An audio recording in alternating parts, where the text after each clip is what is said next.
Hello बच्चों, let's read the question. The question says suggest any one measure for the development of any activity of secondary sector. Question में हमसे पूछा गया है कि secondary sector की किसी भी एक्टिविटी को के डेवलपमेंट के लिए हम क्या स्टेप्स उठा सकते हैं, उसके बारे में हमें बताना है. Let's read about the answer. Answer says the secondary sector is an important sector as it joins primary and tertiary sector. देखिए, सेकेंडरी सेक्टर हमारे पास एक इम्पॉर्टेंट सेक्टर है क्योंकि ये क्या करता है, प्राइमरी और टर्शियरी सेक्टर को ज्वाइन करता है. It is also a major sector which provides employment. ठीक है, एक मेजर सेक्टर है जो एम्प्लॉयमेंट प्रोवाइड करता है. अगर हम primary, secondary and tertiary sector की बात करें तो प्राइमरी सेक्टर के बाद हमारे पास टर्शियरी सेक्टर की जो है वो एम्प्लॉयमेंट है, बट सेकेंडरी सेक्टर भी अच्छा जो है परसेंटेज एम्प्लॉयमेंट का दे रहा है.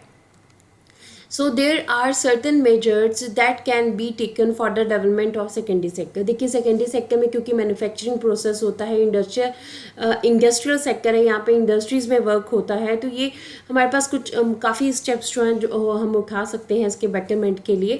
पर सबसे इम्पॉर्टेंट क्या है कि connecting the primary sector with the secondary sector directly can help both the sectors development. देखिए, अब इसमें क्या है कि हमें पता है कि सेकेंडरी सेक्टर जो है वो वर्क करता है प्राइमरी सेक्टर से रॉ मटेरियल को लेके. तो सेकेंडरी सेक्टर डिपेंड करता है प्राइमरी सेक्टर के ऊपर, डायरेक्टली डिपेंड करता है हमारे पास प्राइमरी सेक्टर के ऊपर. तो बहुत अच्छा हुआ कि यहाँ पे जो रॉ मटेरियल जो प्रोवाइड किया जाता है सेकेंडरी सेक्टर को, सेकेंडरी सेक्टर जो रॉ मटेरियल लेता है वो डायरेक्टली जो है प्राइमरी सेक्टर से इनके पास आ जाए. इससे क्या होएगा, in this way secondary sector can grow and perform more evenly. ठीक है, अब क्योंकि डायरेक्टली प्राइमरी सेक्टर के साथ अगर ये ज्वाइन हो जाएगा तो उससे क्या होगा कि सेकेंडरी सेक्टर जो है वो ज़्यादा ग्रोथ करेगा, उसकी एक्टिविटीज़ जो है, उसकी परफॉर्मेंस जो है और ज़्यादा अच्छी हो जाएगी.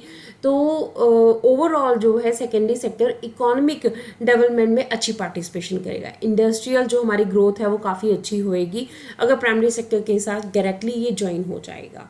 सो अगर हमें सेकेंडरी सेक्टर को और ज़्यादा इंपॉर्टेंट बढ़ाना है तो हम एक इम्पॉर्टेंट एक्टिविटी कर सकते हैं कि हम प्राइमरी सेक्टर के साथ डायरेक्टली इसको ज्वाइन कर सकते हैं. So this is the answer of the question. Hope so you understood the question as well as the answer. Thank you.